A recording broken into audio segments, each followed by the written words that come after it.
जय यीशु की। मैं हूं प्रियंका डामोर और आप देख रहे हैं रेडियो वेतास एशिया की हिंदी सर्विस। कलीसिया समाचार में आप सभी का स्वागत है। कलीसिया समाचारों में प्रमुख हैं। पोप लियो ने सालाना सम्मेलन में इराकी युवाओं से कहा, ख्रिस्त की ज्योति बनो। म्यांमार में संघर्ष से बुरी तरह प्रभावित कलह धर्म प्रांत में नई पल्ली का उद्घाटन। कारितास वेनेजुएला 14,700 टन मानवीय सहायता प्राप्त हुई। गोवा के युवा किसान स्वर्गीय फादर बोलमेक्स परेरा के पर्यावरण मिशन को आगे बढ़ा रहे हैं। धर्म बहन ने 1000 से ज्यादा अनाथ बच्चों को परिवार दिलाने में मदद की। पश्चिम बंगाल में ईसाइयों पर बढ़ते हमलों को लेकर चिंता। कैथलिक बिशपों ने न्याय और शांति की अपील की। मद्रास हाईकोर्ट ने प्राइवेट स्कूलों से कहा कि वे फीस की जानकारी दिखाएं ताकि माता पिता सही फैसला ले सकें। अब जानते हैं समाचार विस्तार से। पोप लियो ने सालाना सम्मेलन में इराकी युवाओं से कहा, ख्रिस्त की ज्योति बनो। पोप लियो ने इराक के युवा कैथलिकों को ऐसे देश में उम्मीद की गवाही देने और शांति का जरिया बनने के लिए प्रोत्साहित किया है जो अभी भी संघर्ष और अस्थिरता के घाव झेल रहा है। अरबिल के आर्च इकारपी के अकावा में 8 से 11 जुलाई तक आयोजित सालाना इराकी युवा सम्मेलन के लिए एक वीडियो संदेश में पोप ने प्रतिभागियों से ख्रिस्त की ज्योति फैलाने के अपने मिशन को अपनाने का आह्वान किया। इस साल का सम्मेलन मिशन विषय पर केंद्रित है। वेटिकन न्यूज के अनुसार पोप लियो ने युवाओं से कहा कि आज कलीसिया के जीवन में उनकी अहम भूमिका है। उन्होंने याद दिलाया कि युवा न केवल चर्च का भविष्य है बल्कि वर्तमान भी है। पोप ने कहा, कलीसिया का एक अहम मिशन ख्रिस्त की ज्योति फैलाकर दुनिया की सेवा करना है। उन्होंने इराकी युवाओं को आने वाले वर्षों में चर्च और समाज दोनों को बेहतर बनाने में मदद करने के लिए प्रोत्साहित किया। कई इराकी ईसाइयों के सामने आने वाली मुश्किल परिस्थितियों को समझते हुए पोप लियो ने माना कि युद्ध को अनिश्चितता वाले समाज में सुसमाचार के अनुसार जीना हमेशा आसान नहीं होता। म्यांमार में संघर्ष से बुरी तरह प्रभावित कलह धर्म प्रांत में नई पल्ली का उद्घाटन। म्यांमार के विश्वासी कलह धर्म प्रांत में सेंट पैट्रिक पल्ली का उद्घाटन समारोह मना रहे हैं। यह अवसर उत्तर पश्चिम म्यांमार के मुश्किलों से जूझ रहे इलाके के स्थानीय कैथलिकों को उम्मीद देता है क्योंकि देश अभी भी मानवीय संकट से गुजर रहा है।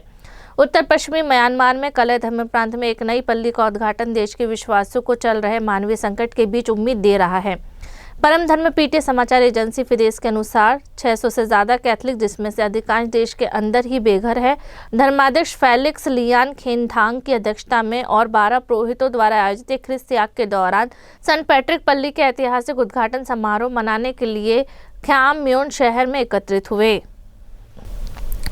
कारितास वेनेजुएला 14,700 टन मानवीय सहायता प्राप्त हुई। संगठन ने अपना पहला आधिकारिक बुलेटिन प्रकाशित किया जिसमें 25 जून से 6 जुलाई के बीच किए गए राहत प्रयासों के आंकड़ों और डाटा उपलब्ध कराए गए हैं। एक राष्ट्रव्यापी और अंतर्राष्ट्रीय लामबंदी ने भूकंप से प्रभावित 40,000 लोगों तक सहायता पहुंचाने में सक्षम बनाया है। 24 जून को देश के उत्तरी हिस्से में आए भयानक भूकंप के बाद से लगभग 14,700 टन मानवीय मदद वेनेजुएला पहुंच गई है। इनमें से 9,000 टन पहले ही बांट दी गई है जबकि 5,700 टन अभी भी वेयर हाउस में है जो राहत कार्यों के अगले खेप के लिए तैयार है। कारितास वेनेजुएला के पहले आधिकारिक बुलेटिन ट्रांस एंड टेबलर एल अमोर के अनुसार इस मदद में ग्रेटर कारकास और ला गुएरा में 26 जमा केंद्र के जरिए 73,356 यूनिट मेडिकल सप्लाई और दवाइयां पहुंचाई गई है। साथ ही 8,000 पूरी राहत किट, 5,000 खाने के पैकेज, 3,000 स्वास्थ्य किट और आपातकाल का जवाब देने वाली टीमों के लिए 1,000 किट भी शामिल हैं। गोवा के युवा किसान स्वर्गीय फादर बोलमेक्स परेरा के पर्यावरण मिशन को आगे बढ़ा रहे हैं। गोवा के चिकालिम यूथ फार्मर्स क्लब के युवा किसानों ने हाल ही में उन खेतों में धान की रोपाई की जहां उनके पूर्व पल्ली पुरोहित फादर बोलमेक्स फिदेलिस परेरा ने उन्हें खेती को फिर से शुरू करने और पर्यावरण की देखभाल करने के लिए प्रोत्साहित किया था। इस गतिविधि में दक्षिण गोवा के सांसद और चिकालिम के निवासी कैप्टन विरियाटो फर्नांडिस के साथ साथ फादर बोलमेक्स परेरा की मां फिलिपिना परेरा भी शामिल हुई। धान की रोपाई फादर बोलमेक्स के मिशन को आगे बढ़ाने का एक प्रयास थी। वे गोवा और दमन के आर्चडायसिस के पुरोहित थे और 26 मई को उनका निधन हो गया था। एक वनस्पति शास्त्र, शिक्षा और पर्यावरण समर्थन के तौर पर उन्होंने चिकालिम यूथ फार्मर क्लब की स्थापना की और उसका मार्गदर्शन किया। धर्म बहन ने 1000 से ज्यादा अनाथ बच्चों को परिवार दिलाने में मदद की। जोसेफ मैथ्यू, उनकी पत्नी निमी जोस, मरिया बम्बीना धर्म बहन का शुक्रिया अदा करते हैं जिन्होंने उन्हें बेटी का तोहफा दिया है जिसने उनकी जिंदगी बदल दी। केरल में कैथलिक दैनिक अखबार के सर्कुलेशन मेजर मैथ्यू ने मई में बताया, हमारा घर शांत और खाली रहता था क्योंकि हमारी कोई संतान नहीं थी।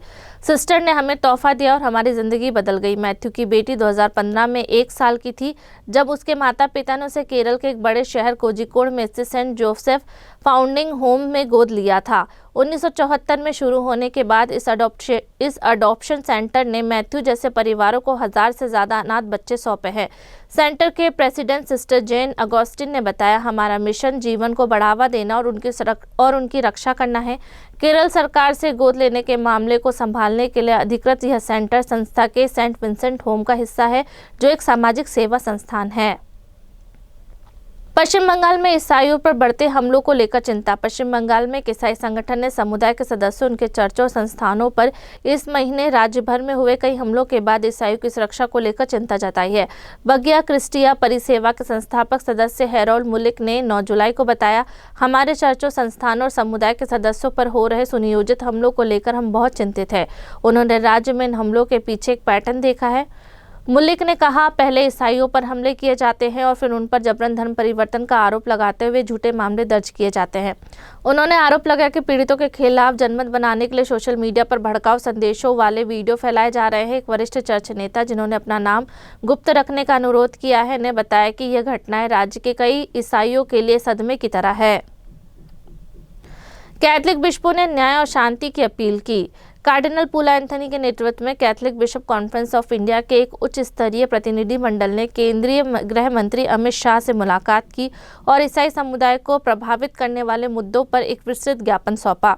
बिशपों ने प्रस्तावित विदेशी योगदान संशोधन विधेयक 2026, एससी मूल के अल्पसंख्यकों को अनुचित जाति का दर्जा न दिए जाने और मणिपुर में जारी मानवीय संकट पर चिंता जताई है। सीबीसीआई के अध्यक्ष कार्डिनल पूला और सीबीसीआई के महासचिव आर्च बिशप अनिल काउटे द्वारा हस्ताक्षरित ज्ञापन में इस बात पर जोर दिया गया कि हालिया विधायी और प्रशासनिक घटनाक्रम देश के धर्मनिरपेक्ष ताने बाने और संवैधानिक मूल्यों के खिलाफ हैं, जो सभी समुदाय के साथ समान व्यवहार करते हैं। बिशपों ने सरकार से प्रस्तावित विदेशी योगदान विनिमय अधिनियम FCRA संशोधन विधेयक को वापस लेने का आग्रह किया और चेतावनी दी है कि इससे पंजीकृत संगठनों पर बुरा असर पड़ेगा और लाखों गरीब व कमजोर नागरिकों की सेवा करने वाले संस्थानों को नुकसान पहुंचेगा। इस कानून पर संसद के मानसून सत्र में बहस होने की उम्मीद है। इसे लेकर ईसाई संस्थानों द्वारा चलाए जा रहे धर्मार्थ, शैक्षिक, स्वास्थ्य सेवा और सामाजिक कार्यों पर पड़ने वाले असर को लेकर चिंताएं जताई गई है।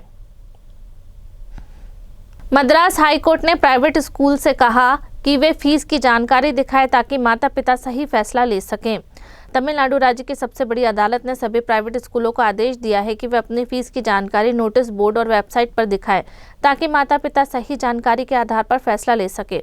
मद्रास हाईकोर्ट के जस्टिस सैम दंडपाणी ने 8 जुलाई के एक आदेश में राज्य भर के प्राइवेट स्कूल एक्ट के तहत मान्यता प्राप्त सभी स्कूलों को निर्देश दिया है कि वे नोटिस बोर्ड और वेबसाइट पर फीस की जानकारी दिखाना पक्का करें। आदेश में कहा गया कि प्राइवेट स्कूल केवल सरकार द्वारा मंजूर की गई फीस ही ले सकते हैं और फीस तय करने वाली समिति द्वारा तय की जानी चाहिए। साथ ही अन्य फीस भी सक्षम अधिकारी द्वारा मंजूर की जानी चाहिए। अदालत ने कहा कि फीस में कोई भी बदलाव होना, उसकी जानकारी हर शैक्षणिक सत्र शुरू होने के 1 महीने पहले दिखाई जानी चाहिए। यह आदेश All India Private Education Institute Association की अपील के जवाब में आया है। इस एसोसिएशन ने 5 मई के सरकारी आदेश को चुनौती दी थी, जिसमें सूचना का अधिकार अधिनियम RTI के तहत स्कूल के प्रवेश द्वारा और वेबसाइट पर फीस की जानकारी दिखाना जरूरी किया गया था। याचिकाकर्ता ने तर्क दिया कि वे उस विशेष कानून के दायरे में नहीं आते हैं जो नागरिकों को सरकारी अधिकारियों से जानकारी मांगने का अधिकार देता है। इसी के साथ कल से समाचार समाप्त हुए। अगली बार फिर मुलाकात होगी नई खबरों के साथ। नमस्कार। रेडियो वेरितास एशिया आपके लिए लेकर आए हैं RVA mobile app. RVA mobile app पर हमारे विभिन्न प्रकार के कार्यक्रमों का लाभ लें, हमसे जुड़े और एशियाई ईसाईयत की आवाज का हिस्सा बने। आज ही ऐप स्टोर एवं प्ले स्टोर से RVA मोबाइल ऐप डाउनलोड करें।